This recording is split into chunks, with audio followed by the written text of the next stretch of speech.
years later, after I graduated from Whitworth, I was still living in Spokane, and Matt and Stefan were still finishing up some of their classes at the end of the year.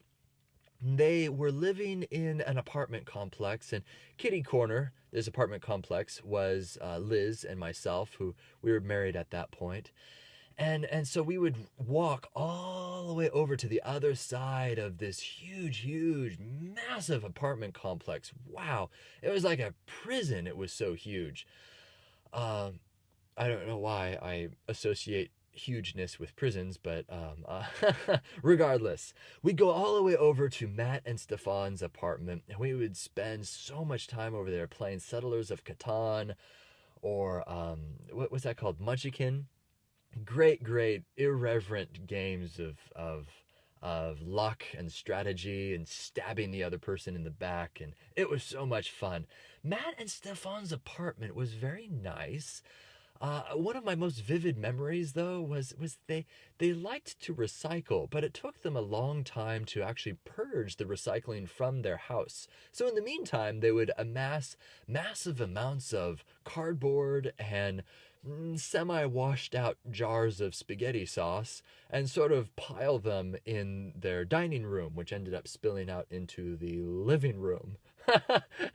So that was very interesting. But lots of cardboard, which we took advantage of all that cardboard at one point, and we went out and laid them all out on the lawn.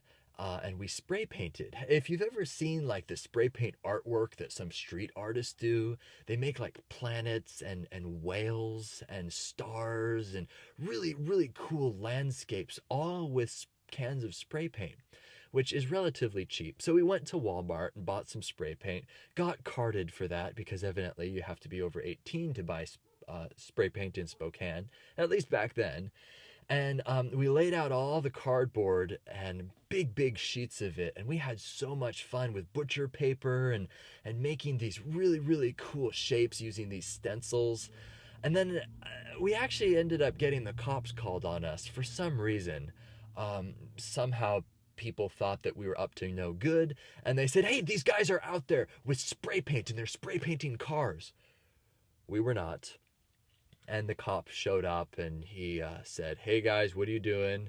And he didn't even get out of his car. He just rolled down his window. We're like, doing spray paint artwork on this cardboard. "Oh, okay. All right." And then off he went. I think a security guard actually also showed up at one point too. Or maybe it was the security guard. Maybe I'm getting them mixed up. I don't remember. But regardless, a person of authority showed up and wanted to know what we were doing.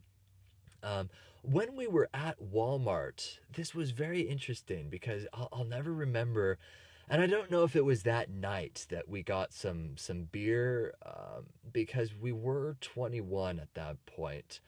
But I remember getting some form of alcohol, and I purchased it at this shady Walmart store, and the lady, I remember. Don't worry, I have a point to this. It's quite comical. We were taking them out of the cart, putting them on the belt, and the lady said, "Can I have your ID?" And I said, "Sure, here you go." She, looked at it, and then she gave it back to me. She said, "Oh, I forgot what your birthday was. Can I have your ID again?" So I gave it to her, and Liz was helping me put things from the cart onto the belt, and then she said, "By the way, this cash that I just gave her, this didn't come from your billfold, did it?" Referring to Liz. Liz was like, "No, it's from my husband's." Like, "Oh, okay. Because if this came from your billfold, I could not sell you this alcohol." It's like we were criminals. Anyway, going back to the spray paint story, I kind of felt the same way that they were carding us, as if we were going to go out and spray paint a bunch of vehicles in our own apartment complex.